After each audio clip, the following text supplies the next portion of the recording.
Агата Кристи. Смерть на Ниле. Леди Грейл капризничала. С того самого момента, как она взошла на борт парохода Фейюм, ее раздражало буквально все. Ей не нравилась ее каюта. Утреннее солнце она еще могла вынести, но никак уж не дневное. Памела Грейл, ее племянница, любезно предложила ей свою каюту по другому борту. Леди Грейл ворчливо перебралась туда. Затем она окрысилась на свою сиделку мисс Макнаутон, подавшую ей не ту шаль и прихватившую в дорогу маленькую подушечку, которую следовало оставить дома. Под конец она набросилась на мужа, сэра Джорджа, купившего ей не те бусы.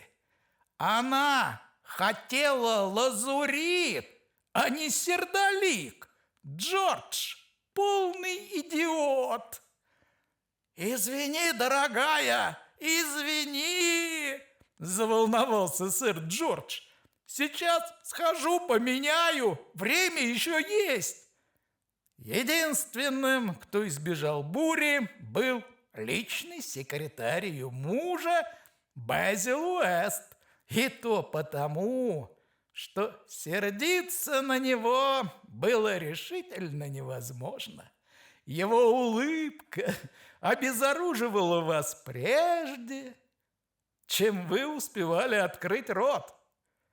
Но больше всего, разумеется, досталось Магомету, импозантному и совершенно невозмутимому переводчику в роскошных одеяниях. Стоило только леди Грейл узреть незнакомца, мирно устроившегося в плетеном кресле, и уяснить себе, что он тоже пассажир, как чаша ее гнева переполнилась, а затем и опрокинулась вовсе. «В офисе мне ясно сказали, что мы будем единственными пассажирами, что сезон кончается и больше никто не едет». «Конечно, мадам», — подтвердил Магомед. «Только вы, ваши родственники и этот джентльмен». «Никто ни слова не говорил про какого-то джентльмена». «Конечно, мадам». «Что значит «конечно»? Меня обманули. И вообще, что он здесь делает?» «Он появился позже, мадам, уже после того, как вы купили билеты. Он только утром принял решение ехать». «Полное безобразие!» «Успокойтесь, мадам, это очень приличный джентльмен, тихий, как мышка». «Болван! Что вы о нем знаете? Где эта мисс Макнаутон?» Вы здесь! Я же несколько раз просила вас никуда не отходить. Мне в любую минуту может стать дурно. Отведите меня в каюту и приготовьте аспирин. И уберите куда-нибудь Магомета. Если он еще раз скажет свое «конечно, мадам», я завою. Сиделка без единого слова взяла ее под руку. Мисс Макнаутон была высокой, привлекательной женщиной лет 35 со спокойным замкнутым лицом. Она отвела леди Грейл в каюту, устроила среди подушек, дала аспирин и терпеливо выслушала начинающий уже иссякать поток жалоб. Леди Грейл было 48. И начиная с 16 она мучилась избытком денег, которых не стало меньше даже после 10-летнего супружества с этим обнищавшим баронетом, сэром Грейлом. Это была грузная женщина. Ее лицо можно было назвать даже бы привлекательным, но его безнадежно портили вечно раздраженные выражения и бесчисленные морщины. Толстый слой косметики только подчеркивал урон, нанесенный ему временем и скверным характером. Волосы, успевшие испытать на себе действие сначала перекиси, а затем хны, выглядели как следствие тусклыми и безжизненными. Кроме того, на леди Грейл было слишком много одежды и драгоценностей. «Скажите сэру Джорджу», — закончила она свой монолог, выслушанный мисс Макнаутон без малейшего признака нетерпения, что он просто обязан избавиться от этого типа на нашем пароходе. Мне необходимо уединение после всего, что я пережила за последнее время». Она устало прикрыла глаза. «Хорошо, леди Грейл», — ответила ей мисс Макнаутон и вышла из каюты. Упомянутый тип, имевший наглость в последнюю минуту нарушить уединение леди Грейл, все еще сидел в своем кресле. Проходя мимо, мисс Макнаутон окинула его быстрым оценивающим взглядом. Джентльмен сидел, развернувшись к спиной к Луксору, и созерцал, как Нил величественно несет свои воды к далеким холмам, позолоченные солнцем вершины которых поднимались над темно-зеленым горизонтом. Сэра Джорджа мисс Макнаутон обнаружила в салоне. Он как раз держал в руке очередные бусы и с большим сомнением их рассматривал. «Как вы думаете, мисс Макнаутон?» – спросил он. «Эти подойдут?» Она мельком взглянула. «Очень мило. Думаете, леди Грейл понравится?» «Не думаю, сэр Джордж. Очень сомневаюсь, что на свете существует вещь, которая может понравиться леди Грейл. Кстати, я к вам с поручением. Она хочет, чтобы вы избавились от этого пассажира». У сэра Джорджа отвисла челюсть. «Но как можно? Что я ему скажу?» «Невозможно», – сочувственно подтвердила Элси Макнаутон. «Просто скажите леди Грейл, что ничего нельзя было сделать. Да все будет нормально», – добавила она ободряюще. «Вы думаете?» Лицо сэра Джорджа было до смешного несчастным. «Право же, не стоит принимать, это так близко к сердцу. Сэр Джордж», – еще мягче поговорила Элси Макнаутон, – «поймите же, это все ее болезнь. Не нужно так волноваться». «Вы думаете, ей стало хуже?» По лицу сиделки скользнула тень. Что-то странное появилось в ее голосе, когда она ответила: «Да мне не очень нравится ее состояние. Но, пожалуйста, сэр Джордж, не волнуйтесь, не стоит. Право же, не стоит». Ласково ему улыбнувшись, она ушла. Вскоре появилась одетая во все белое Памела, спокойная и невозмутимая. «Привет, дядя!» «Привет, Пэм, дорогая!» Что тут у тебя? Какая прелесть! Рад, что ты так считаешь. Думаешь, твоей тете тоже понравится? Ей не нравится ничто и никогда. Не понимаю, дядя, как ты вообще мог на ней жениться?» Сэр Джордж промолчал.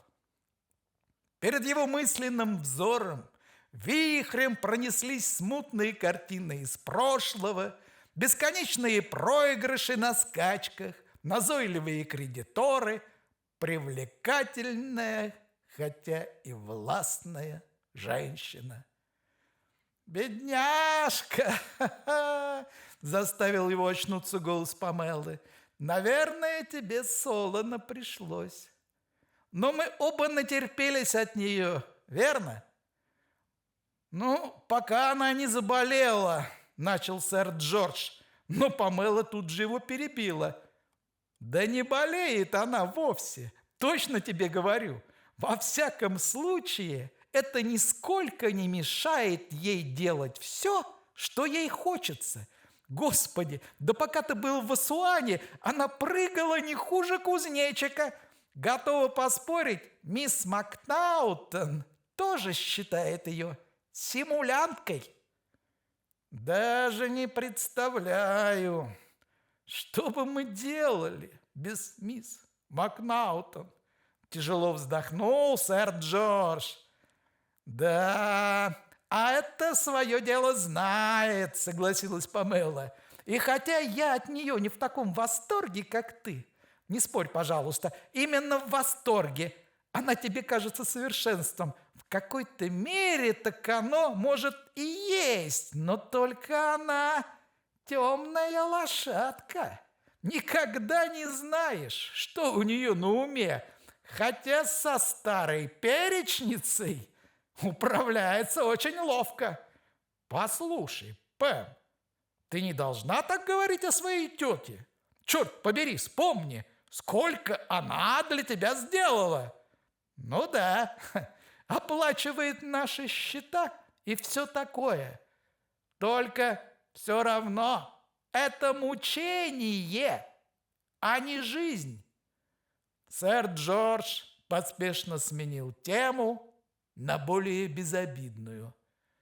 «Да, так что же нам делать с этим лишним пассажиром?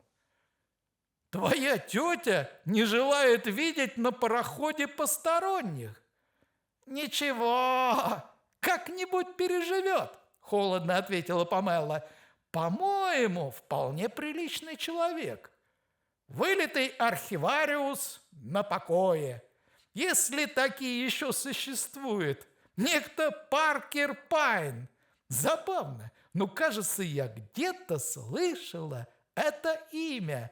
Безил», – повернулась она только что к подошедшему секретарю. «Где я могла видеть имя Паркер Пайн?»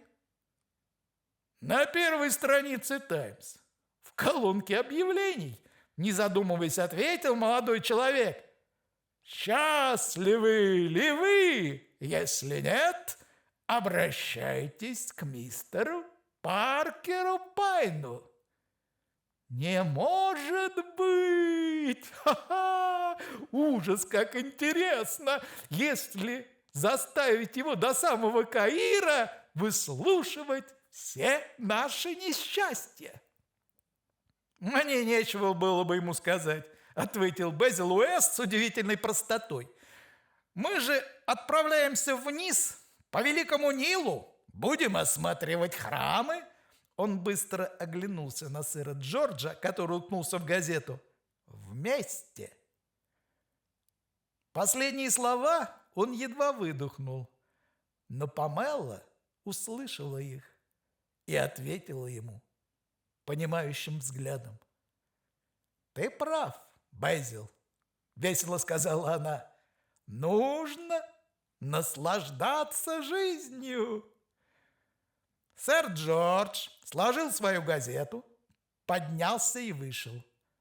Лицо Памелы тут же подмрачнело. «Что такое, любимая?» встревожился Безил. Да все это тетка, дядина жена. Не обращай внимания, поспешно сказал Безил. Не все ли тебе равно, что она там делает или говорит? Просто не противоречь ей, и все. Уж поверь моему опыту, рассмеялся он, это самый действенный способ. В салон вошел мистер Паркер Пайн, от которого волнами расходилась атмосфера спокойствия и благодушия. За ним виднелась живописная фигура Магомета, готового исполнить свой долг. «Леди и джентльмены, мы отправляемся», – провозгласил он.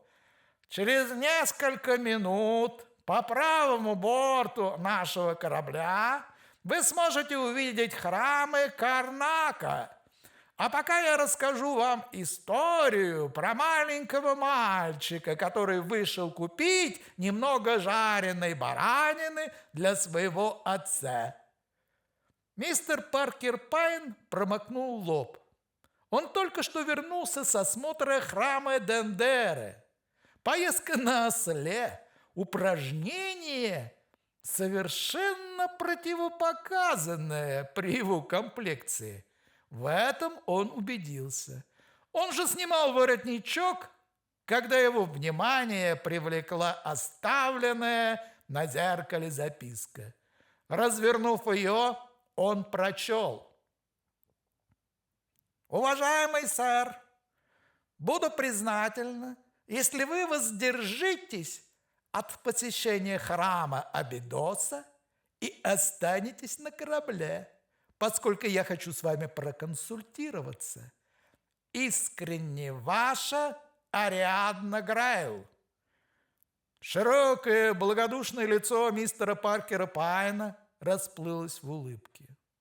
Достав лист бумаги, он снял колпачок со своей перьевой ручки и написал ответ. «Уважаемая леди Грейл, искренне сожалею, но в данный момент я нахожусь на отдыхе и не занимаюсь профессиональной деятельностью». Подписавшись, он отослал записку со стюардом. Не успел он переодеться, как тот вернулся с ответом. «Уважаемый мистер Паркер Пайн, я с уважением отношусь к чужому отдыху и потому готова заплатить 100 фунтов за консультацию. Искренне ваша Ариадна Грейл». Брови мистера Паркера Пайна поползли вверх. Он задумчиво постучал по зубам своей перьевой ручкой. Ему очень хотелось посмотреть Абидос. Но 100 фунтов – это 100 фунтов. А деньги в Египте так чертовски быстро тают. И он написал: «Уважаемая леди Грейл, я, пожалуй, воздержусь от осмотра храма Абидос. Искренне ваш Паркер Пайн». Его отказ покинуть корабль страшно взволновал Магомета. «Очень хороший замок», – горестно лепетал он. «Все джентльмены его осматривают. Он, Магомет, с радостью понесет багаж джентльмена. Самому же джентльмену нужно только сесть в кресло, и его с радостью понесут матросы». Мистер Паркер Пайн отклонил эти заманчивые предложения. Оставшись один, он вышел на палубу и стал ждать. Вскоре дверь одной из кают отворилась, и леди Грейл собственной персоной выбралась наружу. «Жарковато нынче», – благосклонно заметила она. «Я вижу, вы решили остаться, мистер Пайн, и умно сделали.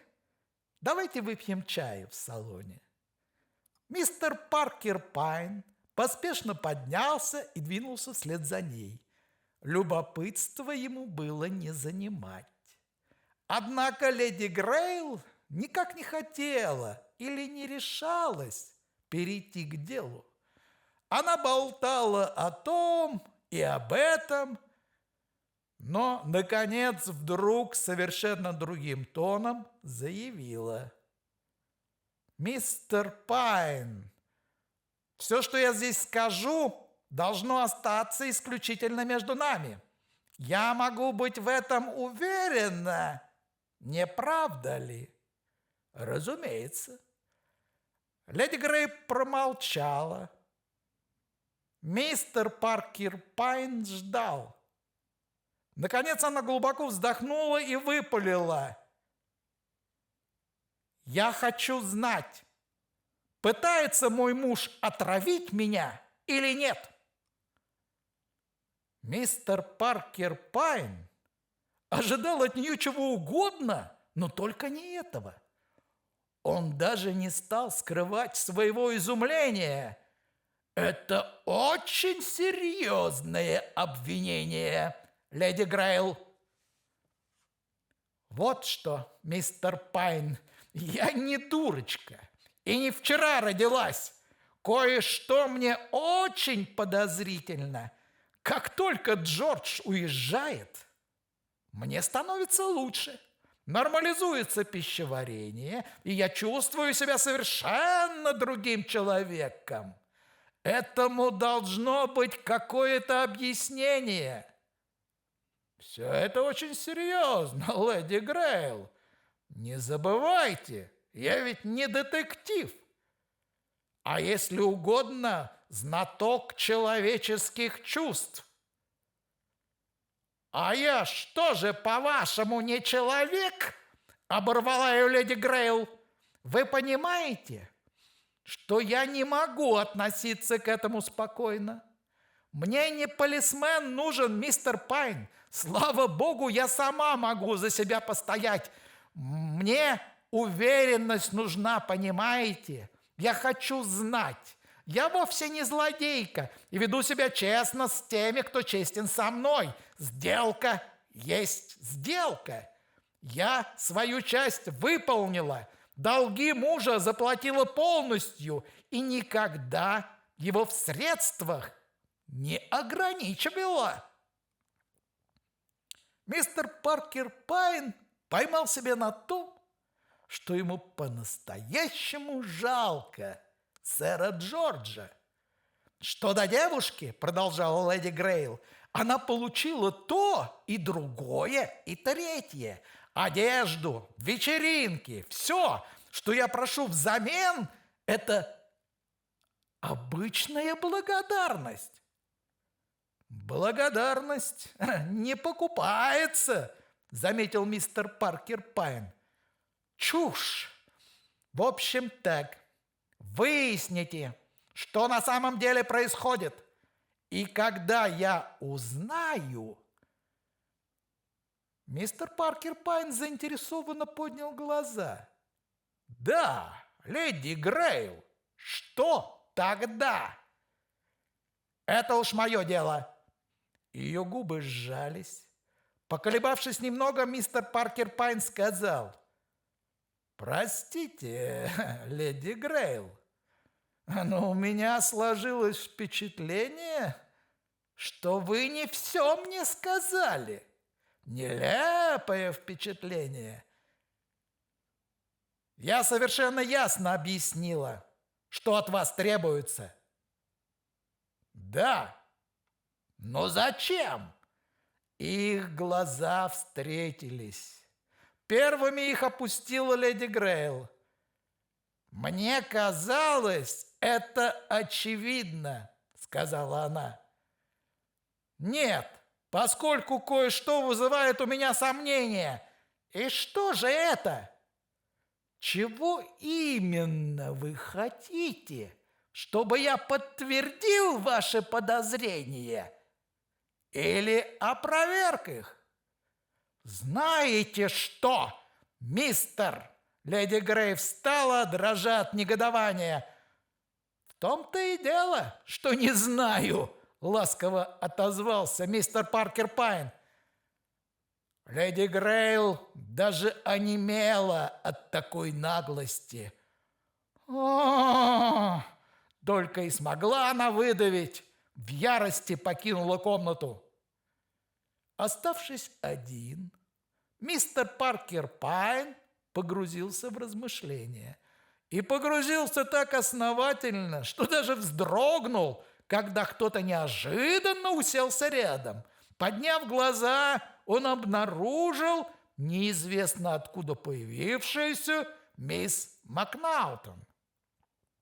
«Что-то вы быстро вернулись», — заметил он. «Только я одна. Сказала, что разболелась голова и поспешила сюда». «А где леди Грейл?» — неуверенно спросила она после паузы. «Надо полагать, у себя в каюте». «А, ну, тогда все в порядке. Не хочу, чтобы она меня видела». «Стало быть, вы вернулись не из-за нее?» Мисс Макнаутон отрицательно покачала головой. «Нет, я хотела поговорить с вами». Мистер Паркер Пайн был удивлен.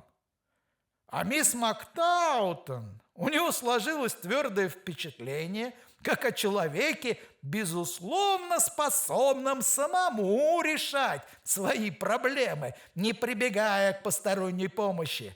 Выходит, он ошибся.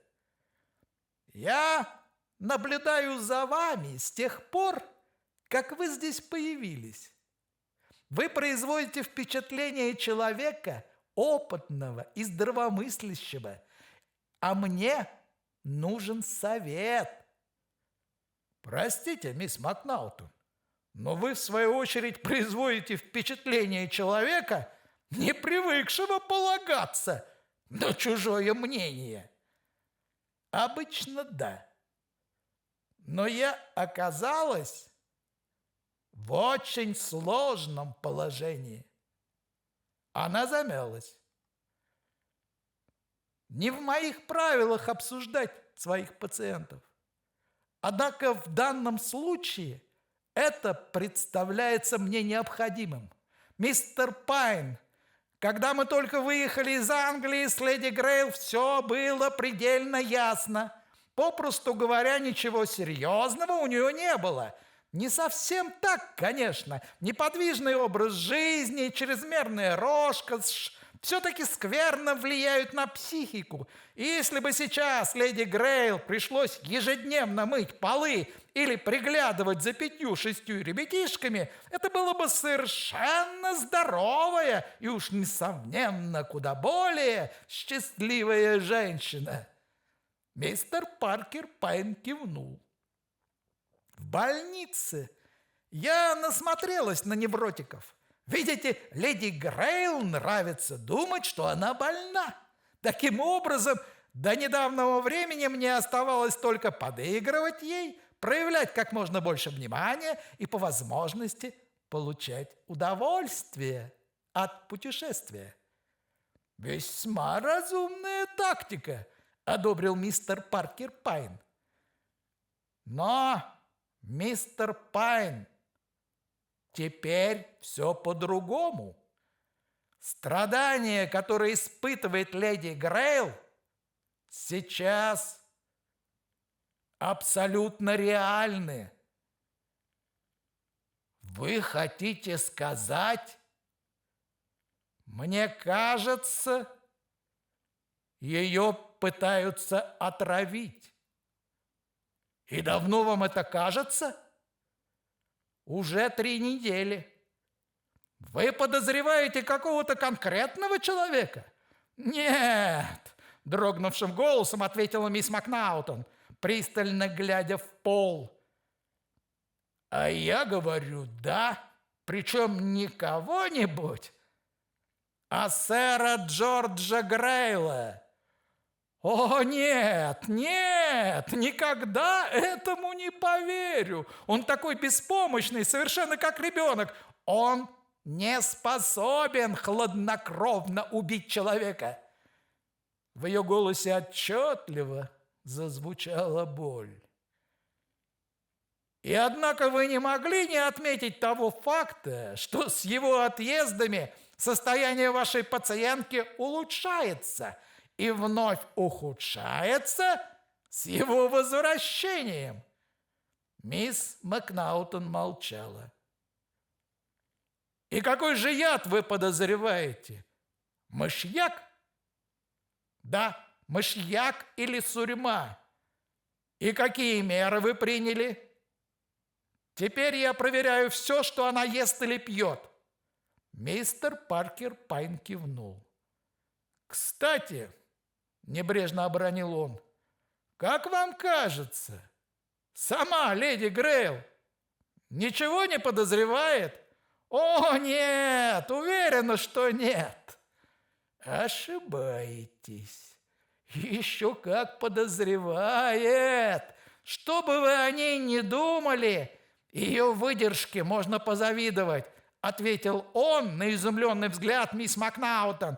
«И кроме того, меньше всего эту женщину интересуют чужие советы». «Вы сильно меня удивили», – медленно проговорила мисс Макнаутон. «Я хочу задать вам еще один вопрос. Как по-вашему, она вам симпатизирует?» «Никогда об этом не задумывалась». Их разговор прервался с появлением Магомета, сияющего, волочащего за собой свой бархатный балахон. «А леди услышала, что вы вернулись, — радостно объявил он, — зовет вас, спрашивает, что же вы не идете?» Элси Макнаутон поспешно встала. Мистер Паркер Пайн поднялся тоже. «Удобно ли встретиться со мной завтра, скажем, рано утром?» «Да, это самое лучшее время. Леди Грейл встает поздно. До тех пор я буду очень осторожна». «Думаю, леди Грейл тоже». Мисс Макнаутон удалилась. В следующий раз мистер Паркер Пайн столкнулся с леди Грейл только ближе к вечеру, зайдя в салон. Она курила и наблюдала, как в пепельнице догорает какая-то бумажка, с виду похожая на письмо. На мистера Паркера Пайна она не обратила ровным счетом никакого внимания, из чего тот заключил, что оскорбил ее даже сильнее, чем думал. После ужина он играл в бридж с Памелой, Безилом и сэром Джорджем. Игра не клеилась, и вскоре все разошлись по каютам. Через несколько часов мистера Паркера Пайна разбудили. Открыв дверь каюты, он обнаружил на пороге взволнованного Магомета. «Пожилая леди, она совсем больна. Сестра очень напугана. Не могу найти доктора». Мистер Паркер Пайн поспешно оделся.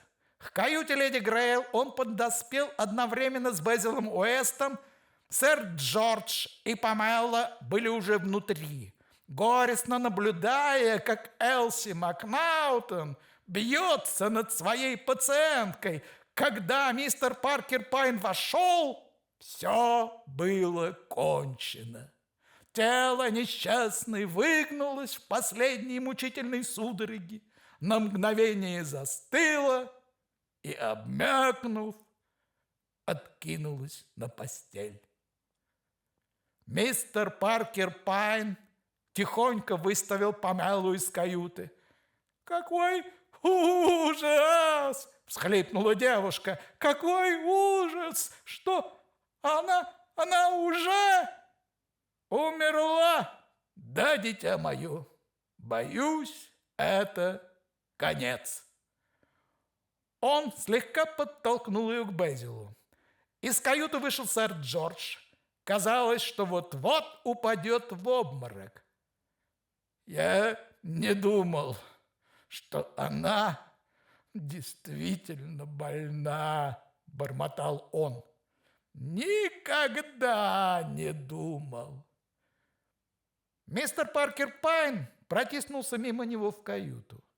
Элси Макнаутон повернула к нему совершенно белое, измученное лицо. «За доктором послали?» – спросила она. Мистер Паркер Пайн кивнул. «Стрихнин?» – спросил он. «Да, эти судороги. Ошибиться невозможно. Господи, не могу поверить!» Она бессиленно опустилась на стул и разрыдалась. Мистер Паркер Пайн тихонько похлопал ее по плечу.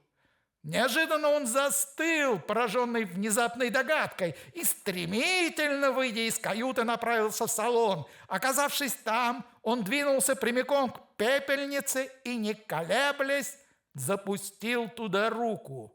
Вскоре в его пальцах оказался крошечный клочок обгоревшей бумаги, на котором можно было различить лишь несколько слов. «Рану грез. Прочтя, сожги». «Ого! Это уже интересно!» – проговорил мистер Пайн. Мистер Паркер Пайн сидел в кабинете своего знакомого, видного каирского чиновника. «Вот такие улики!» – задумчиво проговорил он. «Ничего себе! Это парень что, круглый идиот? Ну, мыслителем сэра Джорджа я бы, конечно, не назвал, но все же.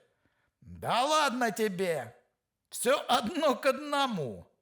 Леди Грейл просит чашку Боврила, сиделка его готовит, леди Грейл просит добавить туда херес. Сэр Джордж достает ей херес, и 2 часами позже она умирает с отчетливой симптоматикой отравления стрихнином. Один пакетик стрихнина мы находим в каюте сэра Джорджа, еще один в кармане его пиджака. Замечательная получается картина, заметил мистер Паркер Пайн. Откуда, кстати, взялся стрихнин? А тут некоторая неясность. Небольшой запас был у сиделки, на случай, если у леди Грейл прихватило бы сердце. Но она сама себе противоречит. Сначала заявила, что все на месте, потом, что, может быть, и впрямь что-то пропало, а потом, что стрихнина стало меньше. «Странно все это», — заметил мистер Паркер Пайн. «Если хочешь знать мое мнение, они действовали на пару. Скажем, питают друг другу слабость. Возможно. Но если бы она в этом участвовала, она бы действовала куда профессиональней.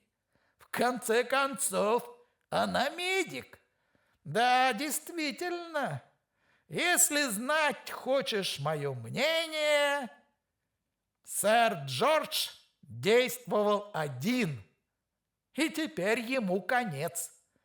«Ну-ну», — возразил мистер Паркер Пайн, — «посмотрим, что здесь можно сделать».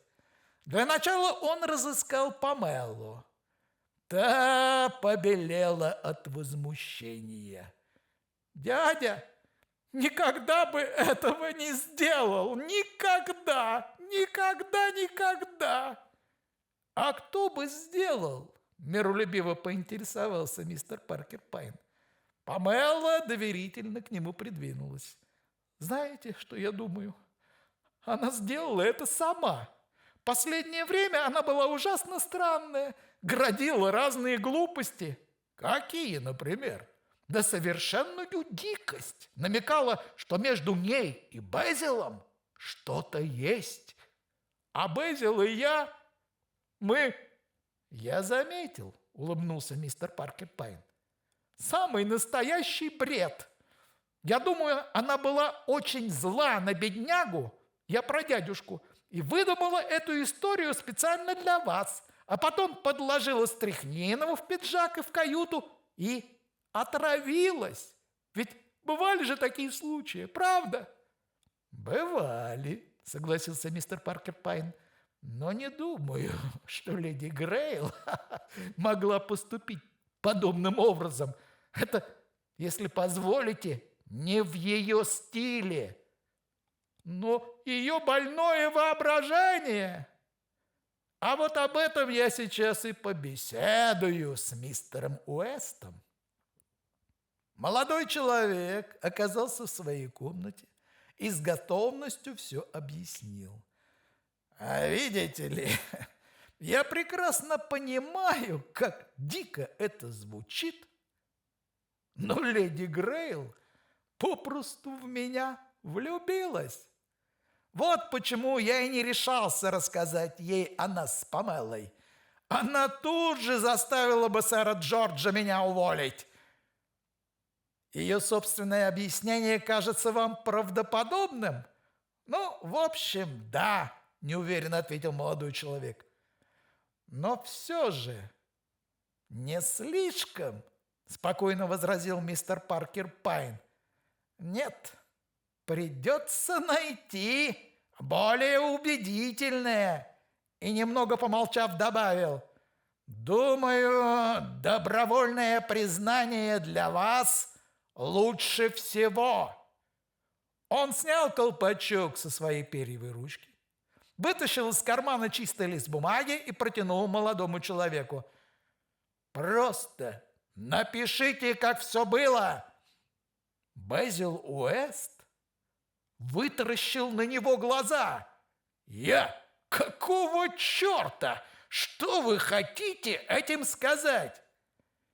«Милый юноша», — проговорил мистер Пайн чуть ли не отеческим тоном, «я ведь и так все знаю.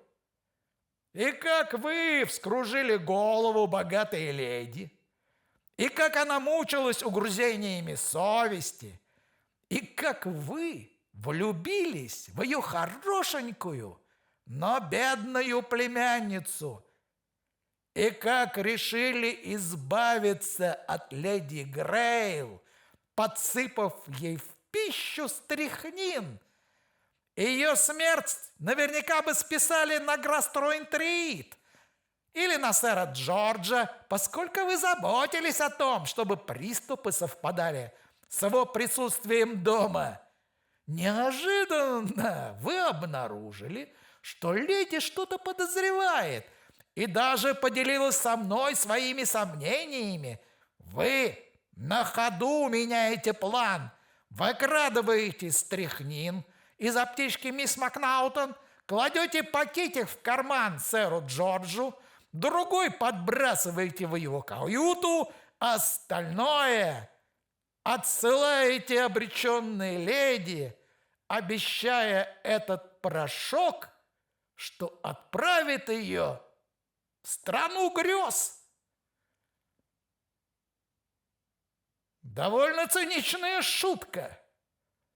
Но леди Грейл это представляется очень романтичным. Разумеется, она принимает порошок и только после того, как уходит ее сиделка, так что никто ничего не узнает. Но это по-вашему, милый юноша, вы совершили чудовищную ошибку, поверив, что леди Грейл сожжет ваше любовное послание. Она ни за что бы это не сделала, и в результате мне достается увесистая подборка ваших посланий, в том числе и последнее, где вы предлагаете ей прогулку в страну грез. Лицо Безила Уэста стало бледно-зеленым. Вся его привлекательность в момент исчезла. Теперь он выглядел в точности, как затравленный кролик. «Проклятье!» – ощерился он. «Все это тебе известно, проклятая ищейка! Он угрожающе двинулся вперед. От физического насилия мистера Паркера Пайна спасло только появление предусмотрительно размещенных им за дверью и слышавших все до последнего слова свидетелей. Мистер Паркер Пайн обсуждал закрытое уже дело со своим высокопоставленным каирским приятелем. И все это даже без намека на настоящую улику, только бессмысленный обрывок с требованием его сжечь. Я практически выдумал всю эту историю и сходу выложил ему. И сработало ведь! Я буквально наткнулся на истину. Письма его добили. Леди Грейл сожгла каждый написанный им клочок. Но он-то об этом не знал. Она была необыкновенной женщиной. Наш разговор тогда поставил меня в тупик. Она хотела, чтобы именно муж подсыпал ей отраву в еду. Тогда она могла бы с чистой совестью уйти к этому Уэсту. Но только тогда она хотела играть честно. Удивительная женщина. Ее племяннице выпало страшное испытание, заметил чиновник. Справится, жестко сказал мистер Паркер Пайн. Она молода. Меня больше волнует сэр Джордж. Надеюсь, жизнь ему улыбнется. Последние 10 лет его всячески третировали, хотя, думаю, Элси Макнаутон о нем позаботится. Неожиданно его сияющее лицо омрачилось. Он тяжело вздохнул. Кажется, в Грецию я поеду инкогнито. Должен же я, наконец, отдохнуть.